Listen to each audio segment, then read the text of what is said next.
Hi friends, உடைச்சி ஊற்றிய முட்டை குழம்பு தான் இப்போ பார்க்க போகிறோம். நம்ம அதுக்கு வந்துட்டு எண்ணெய் ஊற்றிக்கலாம். எண்ணெய் நல்லா காஞ்சதும் கடுகு சேர்த்துக்கலாம் ஃப்ரெண்ட்ஸ். கடுகு நான் கொஞ்சம் சேர்த்துருக்கேன். உங்களுக்கு எவ்வளோ வேணுமோ அவ்வளோ சேர்த்துக்கோங்க. நான் 1 ஸ்பூன் கடுகு சேர்த்துருக்கேன். கடுகு நல்லா பொரிஞ்சதும் வெங்காயம் போட்டுக்கலாம் ஃப்ரெண்ட்ஸ். கருவேப்பிலை கொஞ்சமாக சேர்த்து நம்ம நல்லா வதக்கி விட்டுக்கலாம் ஃப்ரெண்ட்ஸ். நல்லா வதங்கி வரட்டும்.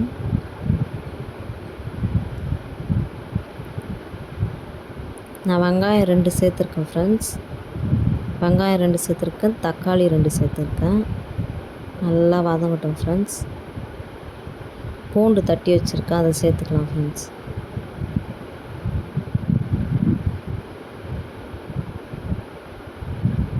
நல்லா வதங்கி வரும். கோல்டன் ப்ரௌன் கலர் வதங்கிக்கணும் ஃப்ரெண்ட்ஸ். இது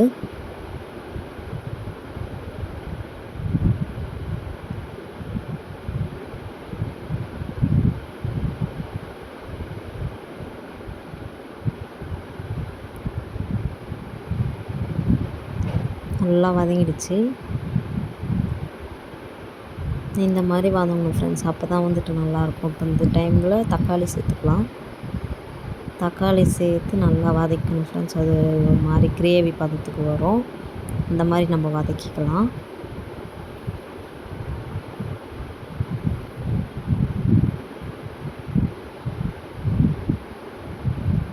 நல்லா வதக்கிக்கணும் ஃப்ரெண்ட்ஸ். நல்லா தட்டி தட்டி வதக்கிக்கோங்க. நல்லா வதங்கிடுச்சு பாருங்கள். இந்த மாதிரி இருக்கணும், அப்போ தான் டேஸ்ட் நல்லாயிருக்கும். இந்த மாதிரி வதக்கிக்கணும் ஃப்ரெண்ட்ஸ்.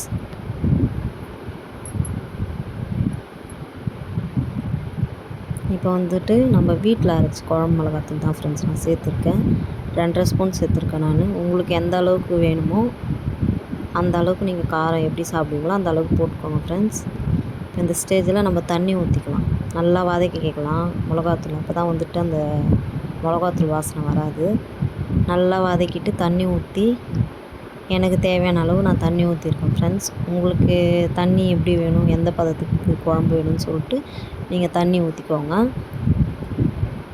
எனக்கு வந்துட்டு இன்னும் கொஞ்சம் தண்ணி ஊற்றணும் ஃப்ரெண்ட்ஸ். இது போதாது. இன்னும் கொஞ்சமாக தண்ணி ஊற்றிட்டு நம்ம வந்துட்டு நல்லா கொதிக்க வச்சுக்கலாம் ஃப்ரெண்ட்ஸ். கொதிக்க வச்சுட்டு இந்த டைமில் நம்ம உப்பு காரம் செக் பண்ணிக்கலாம்.